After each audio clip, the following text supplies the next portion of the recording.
to intimidate parents who petition their elected school boards.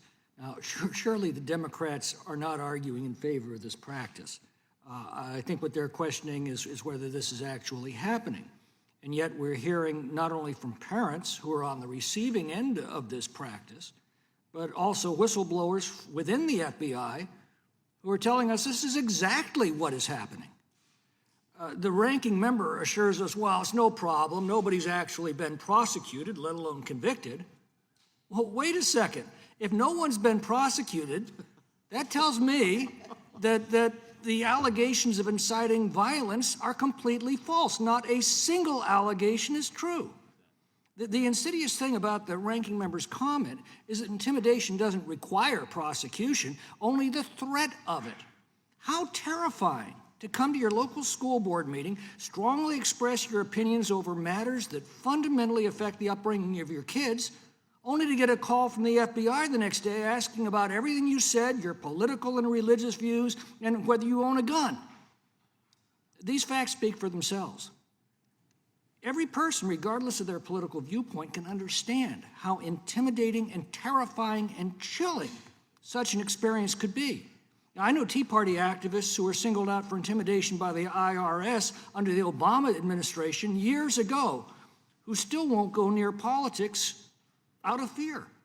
If the Democrats are actually defending such a practice, then they have completely removed themselves from the fundamental principles of a free society that define Americans as a people. I can't believe that's true of any but a lunatic fringe in their party.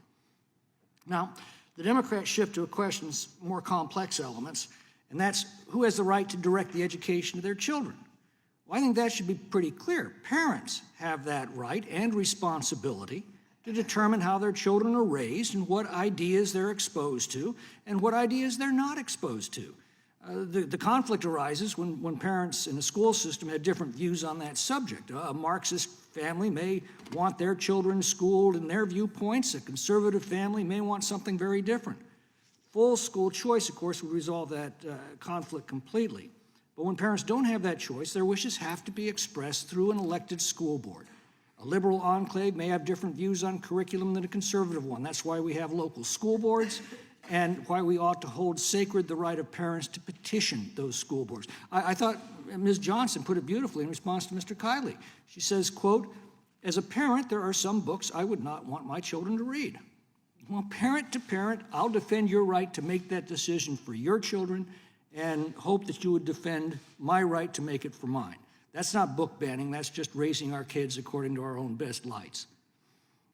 Now, once those children reach the age of majority, well, then that's a whole different matter. Then the right of parents to control their child's upbringing passes to their offspring. Institutions of higher education have the right to choose what to include, what not to include in their curricula, and college students can choose among them. Let me just pause right there. Is there any disagreement across the spectrum on these principles? Well, good. Then I think we've reached agreement on everything except maybe a few members in the minority. I think censorship over any ideas that grown-ups choose to pursue and express are antithetical to a free society. At that point, Jefferson's maxim takes hold that I've sworn eternal hostility to every form of tyranny over the mind of man, and I think that all of the panelists here would agree with that. I've got two grown children. They're very independent, very different in their viewpoints, and I'm very proud of both of them. And I want them to live in a country where they feel entirely free to express their views without censorship or fear of official retribution or a knock on the door from the FBI because they expressed a viewpoint that upset some elected potentate, and without anyone telling them what they can or cannot read or think or speak. So if we're all in agreement on that, Mr. Chairman, I think this has been a successful hearing. Thank you. The gentleman from yielding back. The chair recognizes myself for 5 minutes. I am playing cleanup here, and let me address a couple of things. First, in response to the question